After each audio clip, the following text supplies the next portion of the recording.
So hello and welcome to versatile comedian. तो हमारे घर में ना कुछ भी हो, कोई सामान तो फेंका नहीं जाता, और ख़ास करके वायर्स तो कभी नहीं। मतलब आज तक हमारे घर में जितने भी वायर आए थे, अंग्रेज़ों के टाइम से लेकर आज तक, हम लोगों ने एक वायर नहीं फेंका।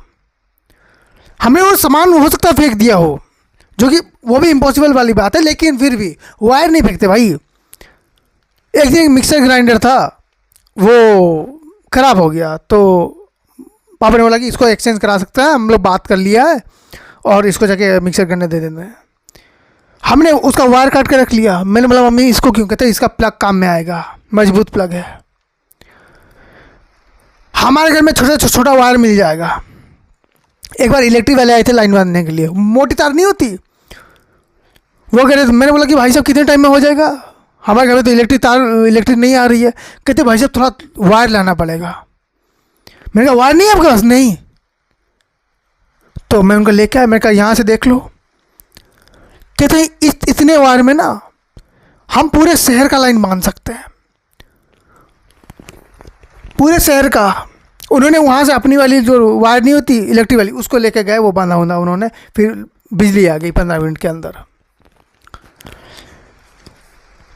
इतना वायर है भाई हमारे पास, इतना वायर है। एक बार ऐसे ही इंटरनेट आ नहीं रहा था हमारे शहर तक, मैंने अपने घर का वायर यूज़ किया इंटरनेट लाने के लिए। इतना ज़्यादा वायरिंग है हमारे घर में। नॉर्मली आप इंडिया में देख लेना, जैसे बाहर के देशों में देखना, आप कोई वीडियो कैमरा कोई फ़ोटो यूज़ कर रहा है, ऐसे दिखा रहा है, इतना सुंदर दिखता है ना, आसमान चारों तरफ बिल्डिंग्स हैं और क्या नज़ारा होता है। हमारे यहाँ ऐसा नहीं होता। हमारे यहाँ हर जगह स्पाइडरमैन बैठा हुआ है। अब होता है स्पाइडरमैन जो है वो न्यूयॉर्क में क्यों रहता है, इंडिया में क्यों नहीं रहता? इंडिया में इसलिए स्पाइडरमैन नहीं रहता क्योंकि स्पाइडरमैन के उड़ने के लिए जगह नहीं है। उड़ेगा किसी ना किसी बिजली के तार के खंभे से टकरा जाएगा, कहीं इलेक्ट्रिक शॉक खा के नीचे पड़ा हुआ रहेगा। लोग उसको उठाएंगे नहीं, पहले फ़ोटो खींचेंगे, आधे को इंस्टाग्राम में डालेंगे, आधे लोग यूट्यूब पे डालेंगे। जब फेमस हो जाएंगे तब उसको आके 2-4 इंटरव्यू वाले परेशान कर रहे होंगे। नॉर्मली आप घर से ऐसे निकलो और ऊपर देखो, आप देखना हर किसी के घर में। और मुझे ये बात समझ में नहीं आ रही है भाई, ठीक है इलेक्ट्रिक का वायर ना एक वायर जानी चाहिए आपके घर में। नॉर्मल सिंगल एक इंसान का घर है, 15 वायर जा रही है उसके घर के अंदर। मैंने ऐसा जगह नहीं देखा इंडिया में जहाँ पर हमारे पास बिजली के खंभे नहीं है। मैं जंगल से जंगल अंदर चला गया दोस्त के साथ, बिल्कुल वहाँ पर हम लोग पहुँच गए जहाँ पर कोई इंसान नहीं आ रहा, हमारे पास नेटवर्क नहीं आ रहा, हमारे मोबाइल में नेटवर्क नहीं आ रहा। मैं सामने देख रहा हूँ तो बिजली का खंभा दिख रहा है। मुझे लगता है हमारे देश में कोई बिजली के खंभे लगाता होगा। मुझे लगता है हेलीकॉप्टर से फेंक रहे हैं ऊपर से, जहाँ गड़ गया। सिर्फ खंभे हैं, इलेक्ट्रिसिटी नहीं आ रही है टाइम पे, कटना वो टाइम से कट रहा है उसका।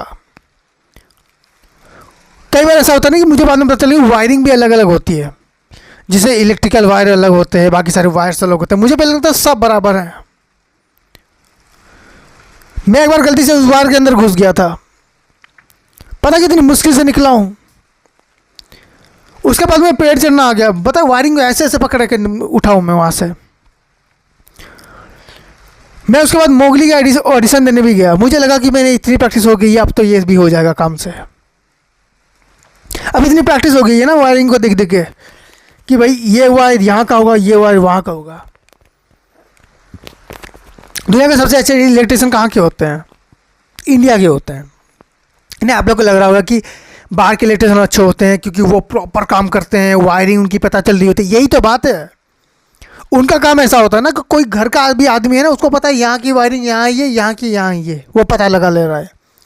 एक बंदा जिसने कभी उस शहर में उस मोहल्ले में काम नहीं किया, उसको बुला के लेके आओ, वो बस स्टार्टिंग पॉइंट देख रहा है, एंडिंग पॉइंट उसको पता है। मतलब 50,000 तार हैं भाई उसके अंदर, उसको पता है कौन सा तार कहाँ गया है, अनुमानिक चल रहा है, वो सही चल रहा है वो बंदा।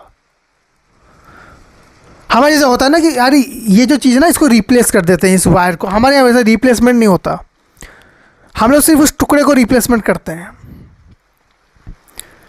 अगर हमारे हिसाब से इतना लंबा वायर है, ख़राब हो गया और बीच में एक जगह पे कट भी पड़ा हुआ है, उसको चेंज करना, तो हमारे हिसाब से पूरे को चेंज करने की ज़रूरत नहीं है।